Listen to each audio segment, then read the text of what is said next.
Shalom Elohim, haleluya, puji nama Tuhan. Semangat pagi Bapak Ibu Saudara yang dikasihi Tuhan kita, Yesus Kristus. Jumpa lagi bersama saya Pendeta Samuel Mabuntu dalam Renungan Pagi ke 2010 hari. Renungan pagi ini mengudara. Puji Tuhan. Bapak Ibu Saudara yang dikasihi Tuhan, sebelum kita membaca, mendengarkan, dan merenungkan firman Tuhan hari ini, mari kita berdoa. Minta pimpinan Roh Kudus. Kita berdoa. Bapa di surga, berbicaralah kepada kami semua. Pakai firman Tuhan ini untuk meneguhkan iman percaya kami. Menguatkan kami semua. Sehingga kami semakin teguh berdiri di dalam percaya kepada Kristus Yesus Tuhan yang adalah Sang Firman. Dan biarlah firman Tuhan ini memberkati kami semua. Di dalam nama Tuhan Yesus yang adalah firman Allah yang hidup, kami berdoa. Amin. Haleluya. Bapak Ibu Saudara yang dikasihi Tuhan, beberapa hari ke depan ini kita akan membahas tema-tema tentang Natal, baik itu nubuatan dan juga penggenapannya. Amin. Mari buka Alkitab kita dalam kitab Mika pasal 5 ayat 1 sampai ayat 4a. Di bawah perikop Raja Mesias dan penyelamatan Israel. Demikian firman Tuhan. Tetapi engkau, hai Bethlehem Efratah, hai yang terkecil di antara kaum-kaum Yehuda, daripadamu akan bangkit bagiku seorang yang akan memerintah Israel, yang permulaannya sudah sejak purbakala, sejak dahulu kala. Sebab itu, Ia akan membiarkan mereka sampai waktu perempuan yang akan melahirkan telah melahirkan. Lalu selebihnya dari saudara-saudaranya akan kembali kepada orang Israel. Maka ia akan bertindak dan akan mengembalakan mereka dalam kekuatan Tuhan, dalam kemegahan nama Tuhan Allahnya. Mereka akan tinggal tetap, sebab sekarang ia menjadi besar sampai ke ujung bumi. Dan dia menjadi damai sejahtera. Amin. Haleluya. Bapak Ibu Saudara yang dikasihi Tuhan, unik sekali bahwa hanya Yesus yang kelahirannya, kematiannya, serta kebangkitannya dinubuatkan. Dan itu semua tergenapi. Amin. Haleluya. Tidak ada, saudara, pemimpin agama manapun yang kelahiran, kematian, serta kebangkitannya dinubuatkan dan semuanya tergenapi. Tidak ada selain Yesus Kristus Tuhan kita. Haleluya. Bapak Ibu Saudara yang dikasihi Tuhan, Mika ini menubuatkan tentang kelahiran Sang Mesias, Sang Juru Selamat umat manusia. 700 tahun sebelum kelahiran Yesus Kristus. Haleluya. Saudara yang dikasihi Tuhan, saya melihat bahwa Mika ini mendapat penglihatan jauh ke depan. 700 tahun sebelum Sang Mesias itu lahir. Nabi Mika sudah diperlihatkan Tuhan melalui vision itu, saudara. Sehingga dia menyampaikan nubuatan itu dan itu tepat. Itu tergenapi. Amin. Haleluya. Saudara yang dikasihi Tuhan, mari kita lihat isi nubuatan Nabi Mika. Yang pertama, nubuatan Nabi Mika semakin spesifik bahwa Raja Mesias, Sang Juru Selamat umat manusia itu akan lahir di tanah Bethlehem dan dari suku Yehuda. Haleluya. Perhatikan di ayat 1 di sana.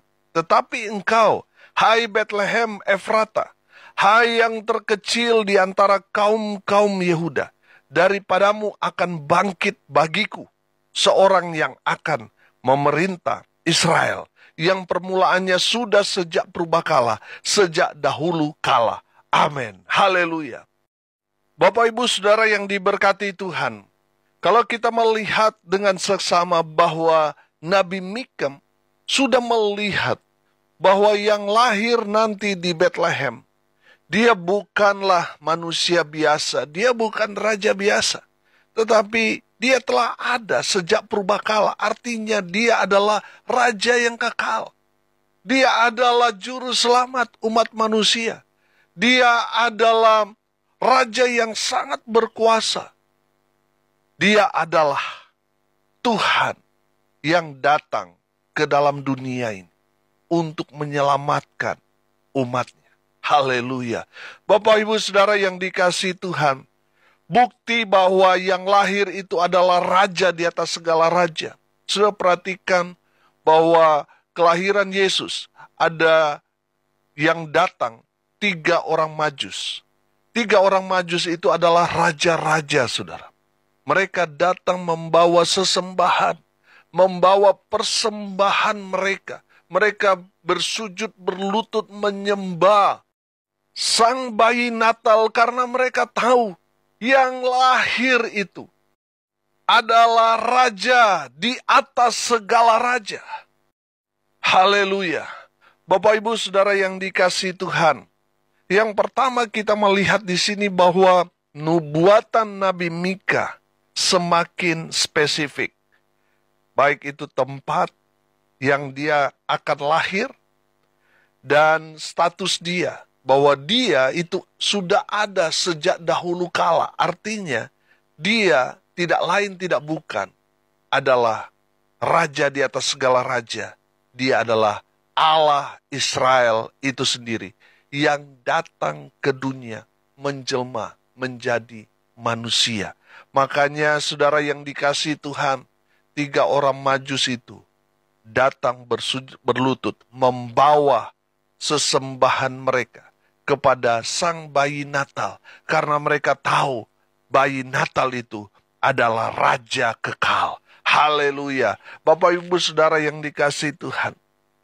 Yang kedua, kita melihat bahwa nubuatan Nabi Mika ini, bahwa Sang Mesias itu akan lahir dengan cara yang ajaib. Amin. Saudara yang dikasihi Tuhan, Tuhan Yesus Kristus lahir dengan cara yang tidak biasa. Dia lahir dari rahim seorang perawan yang bernama Maria. Saudara, perhatikan di dalam Injil Matius pasal yang pertama, ayat 18 sampai ayat 23. Saya akan bacakan buat kita sekalian. Kelahiran Yesus Kristus adalah seperti berikut. Pada waktu Maria, ibunya, bertunangan dengan Yusuf, ternyata ia mengandung dari Roh Kudus sebelum mereka hidup sebagai suami istri. Karena Yusuf suaminya seorang yang tulus hati dan tidak mau mencemarkan nama istrinya di muka umum. Ia bermaksud menceraikannya dengan diam-diam. Tetapi ketika ia mempertimbangkan maksud itu, malaikat Tuhan nampak kepadanya dalam mimpi dan berkata, "Yusuf, anak Daud, janganlah engkau takut mengambil Maria sebagai istrimu, sebab anak yang di dalam kandungannya adalah dari Roh Kudus. Ia akan melahirkan anak laki-laki dan engkau akan menamakan dia Yesus, karena dialah yang akan menyelamatkan umatnya dari dosa mereka." Hal itu terjadi supaya genaplah yang difirmankan Tuhan oleh Nabi. Sesungguhnya anak darah itu akan mengandung dan melahirkan seorang anak laki-laki, dan mereka akan menamakan dia Immanuel, yang berarti Allah menyertai kita. Amin. Haleluya. Bapak Ibu Saudara yang dikasihi Tuhan, dari kebenaran firman Tuhan ini kita dapat melihat bahwa Maria mengandung bukan hasil dari persetubuhan dengan Yusuf. Walaupun mereka sudah pacaran tunangan, tetapi pada saat itu orang yang bertunangan tidak boleh melakukan hubungan suami istri. Karena mereka betul-betul menjaga hidup kudus. Bapak Ibu Saudara yang dikasihi Tuhan, jangan menyalahartikan bahwa orang pacaran pada zaman dulu, zaman Yusuf dan Maria ini sama dengan orang-orang pacaran zaman sekarang. Kalau orang pacaran zaman sekarang, saudara, orang yang lihat yang malu, saudara. Betul? Saudara yang dikasihi Tuhan, zaman dulu Kalau masih tunangan, masih pacaran, nggak boleh, saudara. Bersentuhan saja nggak boleh, saudara. Kalau mereka MBA, hamil di luar nikah, itu bahaya, itu bisa dihukum rajam, saudara. Makanya mereka walaupun bertunangan, tetapi mereka betul-betul menjaga hidup mereka. Tetap kudus di hadapan Tuhan. Makanya sudah perhatikan. Di sini dikatakan bahwa Maria mengandung dari siapa? Dari Roh Kudus. Jadi kalau saudara nggak percaya bahwa Maria itu mengandung karena Roh Kudus, saudara sudah menghujat Roh Kudus dan dosanya tidak akan pernah diampuni. Kalau saudara menghina Yesus, menghujat Yesus, saudara masih mendapat pengampunan. Tapi kalau saudara menghujat Roh Kudus, saudara tidak akan pernah mendapat pengampunan lagi. Makanya saudara jangan berpikir aneh-aneh. Jangan berpikir macam-macam, saudara. Saudara yang dikasihi Tuhan, kita semua sepakat bahwa Maria mengandung karena Roh Kudus, bukan karena Yusuf. Tapi karena Roh Kudus membuat Maria mengandung dan melahirkan Yesus Kristus Tuhan kita. Jadi kelahiran Yesus Kristus itu mujizat yang luar biasa. Yesus terlahir bukan karena hubungan suami istri, tetapi karena Roh Kudus. Haleluya. Bapak Ibu Saudara yang dikasihi Tuhan, di firman Tuhan ini, perhatikan ayat 22, masih di dalam Injil Matius pasal yang pertama, ayat 22. Hal itu terjadi supaya genaplah yang difirmankan Tuhan oleh Nabi. Haleluya. Saya senang sekali, saudara, membaca firman Tuhan ini. Genaplah, artinya tergenapi, saudara. Nubuatan para nabi ribuan tahun, ratusan tahun sebelum Yesus Kristus lahir. Semua tergenapi pada kelahiran Sang Mesias di kota Daud di Bethlehem. Haleluya. Bapak Ibu Saudara yang dikasihi Tuhan, jadi tadi yang pertama tempatnya semakin spesifik di Bethlehem, dan yang kedua saudara, bahwa kelahiran Sang Mesias itu lahir dari seorang perawan Maria, perawan yang tidak pernah berhubungan badan dengan laki-laki, tapi dia mengandung karena Roh Kudus. Haleluya. Ini luar biasa dan semua tergenapi. Haleluya. Dan yang ketiga, kita lihat isi nubuatan Nabi Mika. Yang ketiga, nubuatan Nabi Mika bahwa Sang Mesias itu akan menjadi gembala bagi umatnya. Haleluya. Bapak Ibu Saudara yang dikasihi Tuhan, Yesus Kristus berkata di Injil Yohanes bahwa dia adalah gembala yang baik. Amin. Dia mengenal domba-dombanya. Haleluya. Saudara yang dikasihi Tuhan, jadikan Tuhan gembala kita. Di saat kita menjadikan Tuhan menjadi gembala kita, maka kita akan hidup aman, tenang, saudara. Amin. Kita akan dituntun terus ke padang rumput yang hijau, yang artinya apa, saudara? Berkat. Gadanya di tangannya untuk menjaga kita, untuk melindungi kita dari serangan kuasa-kuasa kegelapan. Sehingga kita bisa tinggal aman, tenang, nyaman, saudara, karena Tuhan adalah gembala kita.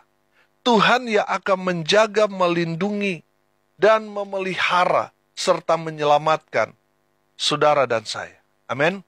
Jadikan Tuhan gembala kita, maka kita tidak akan kekurangan apapun.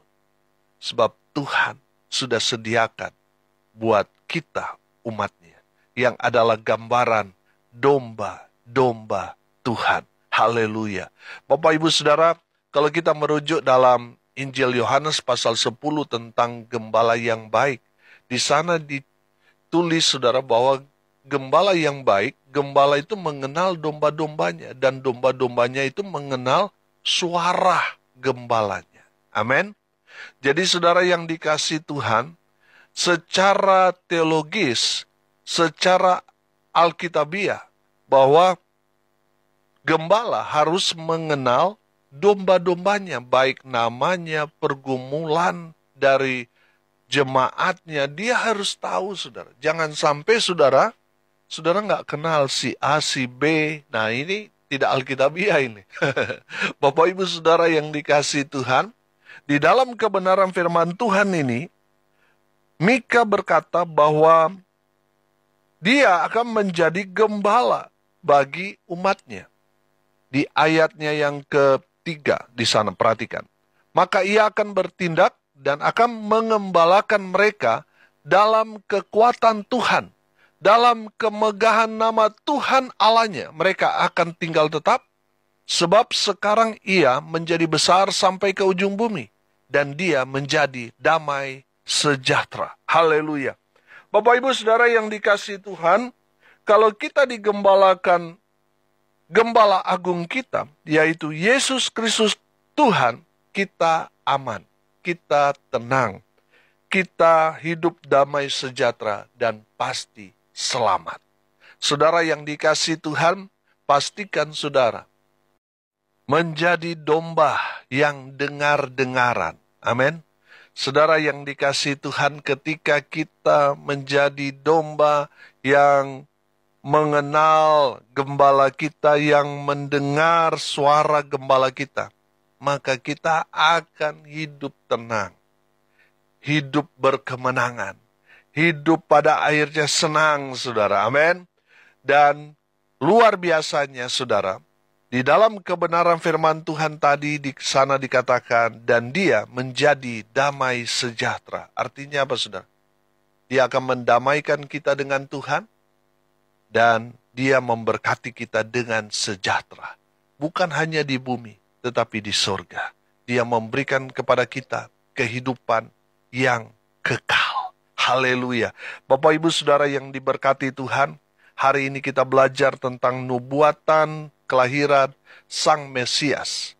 Yang pertama kita lihat dari nubuatan Nabi Mika, bahwa nubuatannya semakin spesifik. Jadi saudara, tidak terlalu umum, tetapi sudah menunjuk kepada kota, bahwa yang lahir nanti, dia akan lahir di Bethlehem. Bukan di Nazaret, bukan di Yerusalem, tetapi di Bethlehem, di kota Daud. Yang kedua, nubuatan Nabi Mika bahwa Sang Mesias itu akan lahir dengan cara yang ajaib. Tidak seperti pada umumnya, tetapi dengan cara ajaib. Yesus lahir dari rahim seorang perawan. Dan itu adalah mujizat yang luar biasa. Mustahil, saudara, seorang perawan tanpa berhubungan, dia bisa mengandung, saudara. Mustahil. Tapi saudara lihat, tidak ada yang mustahil bagi Tuhan. Amin. Seorang perawan bisa mengandung, bukan karena hasil hubungan dengan laki-laki atau dengan pacarnya, tidak. Maria mengandung karena Roh Kudus. Haleluya. Dan yang ketiga, kita belajar dari nubuatan Nabi Mika. Nubuatan Nabi Mika mengatakan bahwa Sang Mesias itu akan menjadi gembala bagi umatnya, yang akan mengembalakan umatnya. Saudara yang dikasihi Tuhan, mereka yang digembalakan oleh Sang Gembala Agung itu, hidup mereka tenang, menang, senang. Mereka hidup damai sejahtera. Mereka adalah orang-orang yang berbahagia karena mereka orang-orang yang diselamatkan. Haleluya. Pastikan saudara menjadi domba yang baik, yang mengenal siapa gembala saudara, yang mengenal suara gembala kita yang agung. Amin. Mari kita berdoa. Terima kasih Bapa di surga, atas kebenaran firman yang sangat memberkati kami. Berkati semua pendengar dimanapun mereka berada. Tuhan memberkati hidup mereka. Tuhan memberkati baik dalam rumah tangga mereka, usaha pekerjaan pelayanan mereka. Diberkati Tuhan dengan luar biasa. Hamba berdoa, lawat mereka yang sakit. Sembuhkan mereka oleh bilur-bilur darah Yesus. Mereka yang sakit disembuhkan. Mereka yang lemah dikuatkan.